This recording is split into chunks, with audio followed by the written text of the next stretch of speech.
would like to welcome you all to this exciting and timely webinar on infrastructure. The webinar is based on a partnership between the National Planning Commission and GTAC, where we leverage each other's strengths for the benefit of building a capable state. You know, we're coming out of the COVID period, as Boitumelo said. Infrastructure becomes even more important because the opportunities to create jobs and to stimulate the economy, as we know, have been very badly constrained. And infrastructure and capital spending is one of the things that's within the power of the state. It's domestically orientated. It's something that we can do. But even pre-COVID, there's a delivery challenge.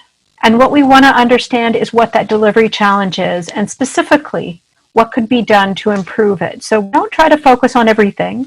We specifically focus on a few high impact areas so that it's not even post-COVID, we're still in COVID. But while we're moving through this period, and we even more urgently need to succeed in delivering infrastructure, it's not just the what, but it's the how and who that we probably don't talk enough about. So we wanted to understand some doable, actionable, what's within our power to get things moving faster, get more money spent, get more jobs created. That's really the focus of the papers we've issued, including this one. Hi, my name is Ron Watermeyer, and I'm here to share some insights into a paper which I co-authored with Sean Phillips for the National Planning Commission on public infrastructure delivery and construction sector dynamism in the South African economy. The purpose of this policy paper was to inform the National Planning Commission's review of progress towards the Vision 2030 with regard to infrastructure delivery and construction sector dynamism. Poorly planned, procured, delivered, operated, and managed infrastructure can be an impediment to rather than enabler of economic growth. It can also undermine broad-based black economic empowerment. It can result in an increase in poverty and inequality, for example, water shortages or increases in waterborne diseases in communities. I'd like to just take you through some insights of what the National Development Plan envisaged and what has happened, and whatever I'm sharing here, this report was prepared before COVID. The NDP envisaged that gross fixed capital formation would increase to 30% of GDP by 2030, public infrastructure investment to be 10% of GDP, and private funding to be sourced for some of these investments, and growth in the construction sector would occur. If we look at the diagram here, one would see that the expenditure on construction as a percent of GDP has fallen far short of the target of 10%. The NDP envisaged that government would address its inability to spend its infrastructure budget and improve infrastructure procurement. If, however, we look at the facts before us, we will see that in the diagram there has been a consistent over-expenditure, excepting for prior to 2010, just a slight surplus expenditure, but there's been a consistent under-expenditure of funds. In fact, if we looked at the state-owned enterprises and public entities between 2015 and 2016 to the 2017-2018 financial year, they spent less than 75% and 65% of their budgets respectively. They also pointed out a dearth of skills resulting in projects being frequently under or over-designed and under or over-costed. Also suggested that officials do not have the necessary ability to properly assess progress reports, quality assurance reports, site conditions, assessment reports submitted by the consulting and supervising engineers. No wonder we have such bad state of infrastructure and such a great quantity of under-expenditure. They also found a lack of experience amongst those making key project decisions, resulting in inappropriate solutions to technical problems. Mega projects have been characterized in the main by cost overruns and late delivery. If we look at in the box here in the red, you'll see some of the projects that are here, like the Gauteng Freeway Improvement Project, and you can see the shifts in terms of costs from start to end. Gautrain, Eskom's Ngula Pump Storage Scheme, Transnet's new multi-product pipeline, Eskom's Medupi, Kasuli, and we can go on with a list of all these large projects that have had dramatic differences between what was planned and what was delivered, if it has been delivered at all. There are some exceptions. There are the SIPS 14 New Universities projects, which was the delivery of the Sol Plaatje University and University of Mpumalanga.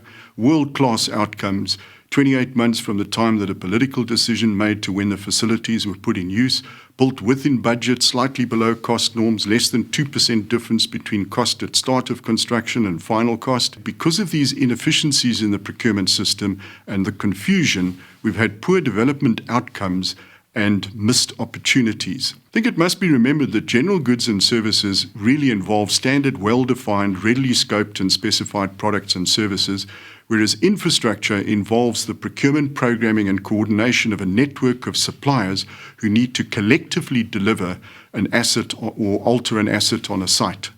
And so you cannot approach with a one-size-fits-all all these different types of procurements. When we come out of this pandemic and money gets released back into the industry, which is certainly on the cards with government's planning, the rebuilding of the construction industry needs to be built up, and it's going to be very slow, even in the absence of COVID. Post-COVID, it's likely to even be slower. So one needs a strategic approach to procurement, and competent execution is required, with risks being managed differently and effectively. Tenders are pre-qualified on the basis of BEE level score, and preference points are awarded in proportion to the tendered contract participation goals. If this is done, we're guaranteed of getting our BEE level participation, and if we use the preference points to allow tenderers to tender a contract participation goal which relates to the quantum of work subcontracted to medium to large black-owned contractors, and the degree to which medium to large black-owned contractors participate in the management and control of the joint venture that is entered into, and we include low performance damages in the contracts to ensure that the tendered goal is attained, we can use this to effectively develop the medium to larger black contractors to fill this vacuum and become the next generation of contractors. So let's think about course correction. And I think just what I do want to point out is that many things in the industry have not changed fundamentally since 2003, even before the National Development Plan. The overly bureaucratized procurement process with emphasis on compliance by box ticking, which makes the system costly, burdensome, ineffective and prone to fraud, has become entrenched as opposed to being dismantled. The procurement and delivery management system needs to be fundamentally overhauled, and this is one of the key issues that come out of our paper. You need to differentiate infrastructure procurement from the procurement of goods and services. You need to professionalize infrastructure procurement and enable professional input into procurement processes. Procurement is generally a project management function and is not a back office function. It needs to be, with those responsible for delivering projects, it needs to be intimately connected.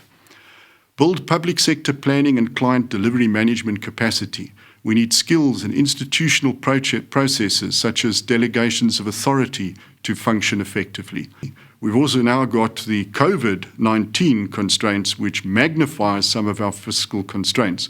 So the focus in moving forward needs to be on improving capabilities and efficiencies to increase the quality and quantum of infrastructure for the money that is available, and that is the challenge. We now start thinking about the approach to the regulation of infrastructure, and this becomes important because one is looking at the procurement bill. Now, Chapter 7 of the procurement bill deals with infrastructure, but it's open-ended as everything is reliant on an instruction relating to an unknown infrastructure procurement and delivery management standard. Now, the approach can be rigid rule-based, prescriptive, or a principle-based approach.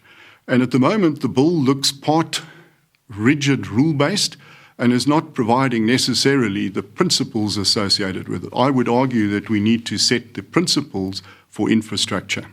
So what we're trying to do is move right away from a tick box approach to empowerment, which has yielded poor outcomes, and to have a strategic and purposeful approach to adopt.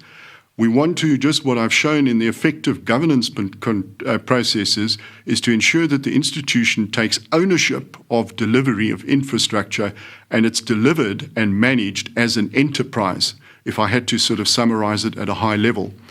The second principle is to establish clear delegations of authority to enable timeliest decision-making and individuals and organizational accountability for infrastructure delivery. The culture needs to be changed from a pay-as-you-go to deliver a project within a budget, and that requires decision-making, timeliest decision-making within an organization. Thank you for your time.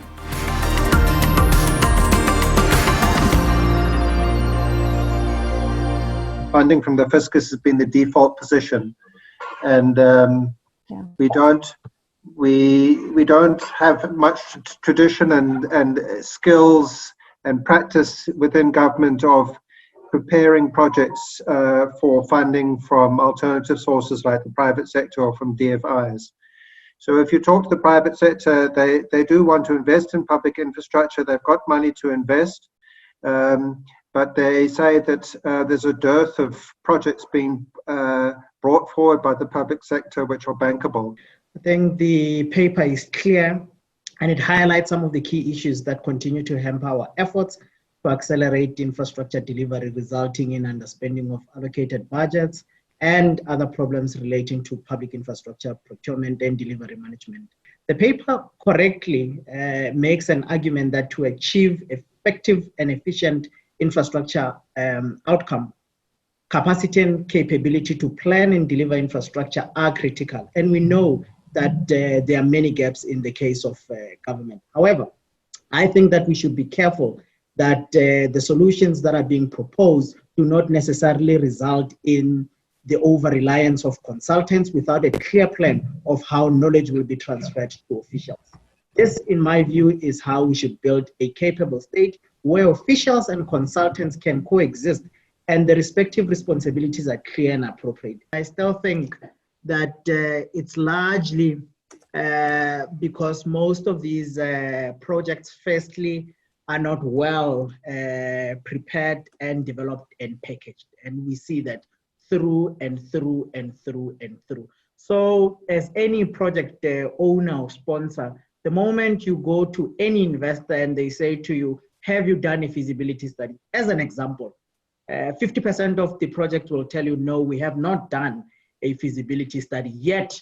They want some kind of a commitment from the fiscus in order to get to construction. So I still think that if we can deal with the issues of preparation, development, and packaging, over time, we will start seeing that a lot more projects will go into the private space, the private or blended finance space. That's the one issue. The other issue is, if you just look at the way in which the public sector configures or formulates their project, I mean, there's a lot of weaknesses that can be seen there.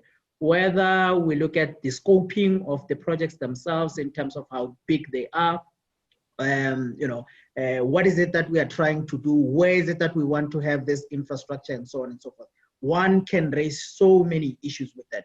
And I think government has a lot more tolerance for some of those issues, whereas investors maybe not as much, simply because there's a shareholder